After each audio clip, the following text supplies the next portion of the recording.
Hello, everyone. Welcome back to Now and Then. So, Mary, who's starting off, you or moi? I'm going to start off because I'm hungry for fried chicken. Okay. What has that got to do with starting off? So glad you asked. Did you know that it is against the law to eat fried chicken in any other way except with your bare hands? No. In Georgia, you have to eat fried chicken with your bare hands. Well, so you should actually. And it has been that way since 1965. And listen to this, in 2009, 10 years ago, a 91-year-old visitor from Louisiana was arrested because they ate their chicken with a fork. Oh, I gotta wonder who you have the fried chicken police walking around.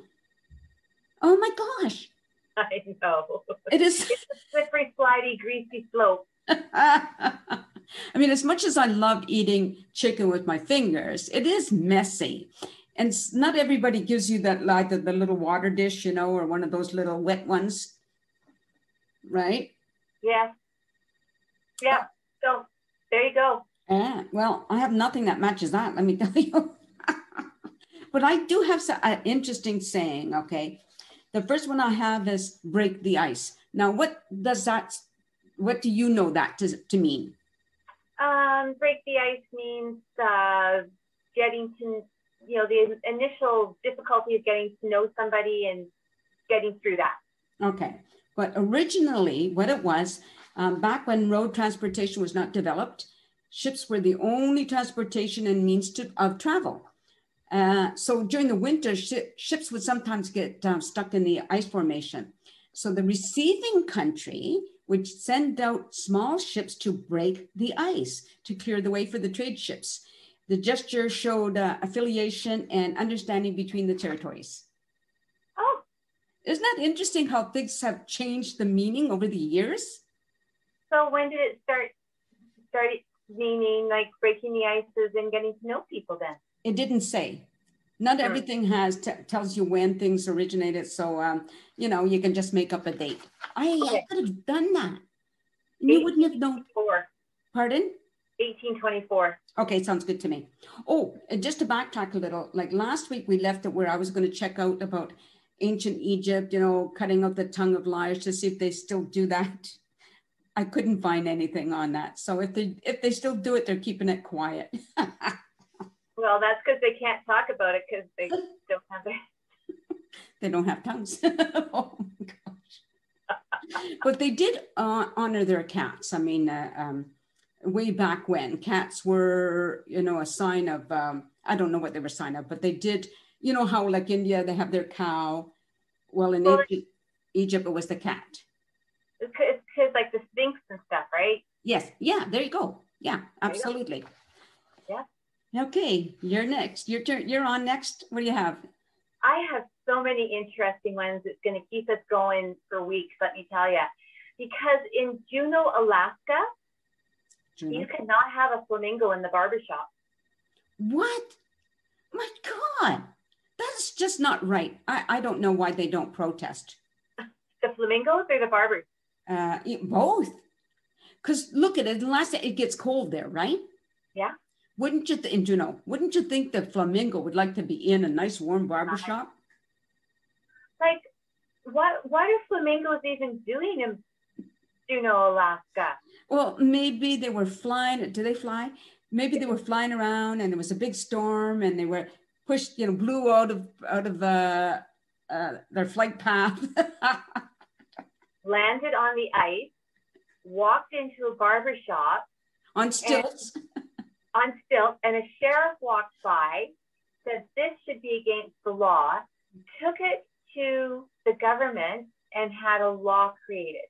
Oh my gosh. Well, but I think the flamingo and the barber took that to the Supreme Court to try to overturn it. Didn't happen. Yeah, I would hope so. Yeah. Because I have to tell you something else. In Arizona, it is illegal to refuse someone a glass of water. Oh. So You could be walking down the street and just randomly say to somebody, can I have a glass of water? And if they say, no, you can't have a drink of water, they could be thrown into jail. Oh my gosh. And what if they come up to you with a gun? I want a glass of water. Well, they wouldn't need to have a gun because you'd be breaking law if you didn't give them water anyway. Well, what if you meet in the desert and one person says to the other, give me a glass of water? Give me a glass of water. I bet you if you were able to track this one back, it goes back to like the days when they were prospecting and when things were really tough, right? I bet you because it was probably life-saving. Yeah, I would think so. It's really interesting. Here's an interesting one, speaking of, butter somebody up. Now, you know, that to us means flattering somebody, right? But here's the interesting. Hold on, let me just practice. Okay. Nancy, you look so beautiful today, and that floral top is just so flattering, and it's very in style. Floral, you are very in style. Oh, and small talk is amazing. Your show is fantastic. You are the bomb. Do they still say the bomb? Pardon? Do they still say you are the bomb? I don't know. Who are they? Those people that say you are the bomb.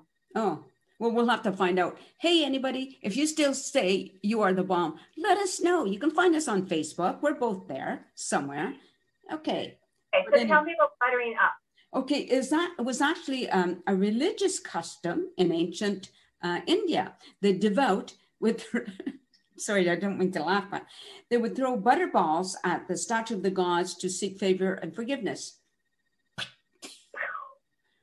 Here, Mary, here's in your eye. Wow. Mm-hmm. That's very interesting. It is extremely interesting. Wow. Did you know that when I was in India, I went to a temple where they worshiped rats? Okay. And there was thousands of rats running around where you walked, and they had food out for them, and you just walked among the rats. Okay. That's interesting, you know. I mean, I'm for some reason, I'm not surprised. People everywhere or anywhere find something, like there's some churches where they have those snakes, they do their religious ceremony with snakes and such, right? I mean, it might turn some people off, but others like it. So what can you say? The most challenging thing is you had to take your shoes off when you walked through the temple. And so when we came out, I had my hand sanitizer and I sanitized my feet. Yeah, I guess so. Oh my gosh. I mean, because like what surprises me is like rats, like all kind of rodents, they really multiply and they can be destructive, right? I mean, do those rats, because they're being fed, do they just stay there? Do they never wander off and get in other people's, you know, in their crops or whatever it is? I guess so. I guess maybe they throw butter balls at them and they don't anywhere. You can see them trying to lick it off their fur. That is very interesting. So that is an expression that actually comes from Asia. Huh. Yeah, who knew? Who knew? So I need to tell you that if you want to buy a car in Colorado, it is illegal for car dealers to show cars on Sundays. So no car shops on Sundays in Colorado. Wow. Are any of our car shops open here on Sunday? I don't think in Chilliwack they are, but I do believe in other parts of the Lower Mainland car dealerships that are open on Sundays, but not in Chilliwack. Right. I wonder why somebody would make it illegal though. Why could they just say we're closed? So it doesn't say that you can't sell a car, you just can't show a car. Okay, well, you can buy this car, but you can't look at it. Yeah, exactly. Exactly. Now, here's another, and I wasn't pulling your leg. That's the expression I'm going to talk about, pulling your leg. Oh my gosh. So some people think it originated sometime in the 18th century. Now, there's a couple of different theories. Theory is that it comes from thieves, and they would pull somebody's leg in order to trip them, and then that person would fall, and then they'd be easier to rob, okay? Which makes sense, you know. The second theory is gruesome, okay, because it comes from hangings in Tyburn, England. It was believed that originally people would be hired to hang onto the victim's legs for a quicker death, because sometimes hangings could be slow. So stretch their necks and they die quicker. Yeah, that was the whole idea. Yeah. So Nancy, what do you think the job requirements for hanging onto someone's legs would be? Strong hands. Strong hands. Yeah. You'd have to have a poor sense of smell, because if they had stinky feet, you couldn't do it. Or worse, what if they let go before, you know? Yeah. Out of fear, right? So did you practice to be a leg holder?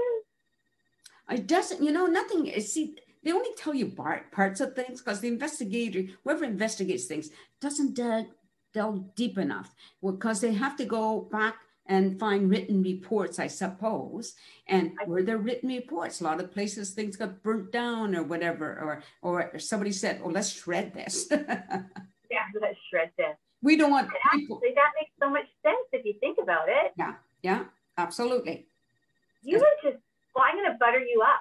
You are just full of interesting information, and your research is amazing, Nancy. Yours as well, Mary. Why Yours, thank you, Nancy. And I'm not pulling your leg. This is okay. Well, once again, it's been fascinating. I've learned so much. I appreciate it. And yeah, I'll keep looking on strange laws, and you keep thinking of weird things. And you out there, we expect you to watch this show and like it and share it. And if you have a strange law or a saying that we haven't talked about yet, message it, put it on Messenger. Don't put it under comments, because we're going to ignore it just on the comments. We're private message. That's where we want to see it. Okay, Mary, take care. High five. Oh, wrong hand. Hey, I went right. Look at Mary. I went right off the screen. Until next time. Bye.